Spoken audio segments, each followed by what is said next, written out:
the legend of Jesse James and John Henry, just to mention some names. Well, there's a truck driving legend in the South today, a man called Bandit from Atlanta, GA.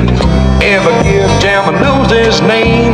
They swear he got ice water running in his veins. A foot like lead and nerves like steel. He's gonna go to glory riding 18 wheels. Oh boy.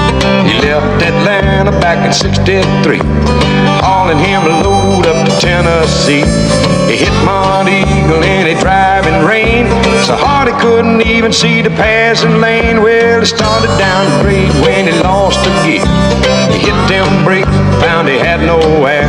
The Mount Eagle grade is steep and long, and everybody that seen him thought the bandit was gone.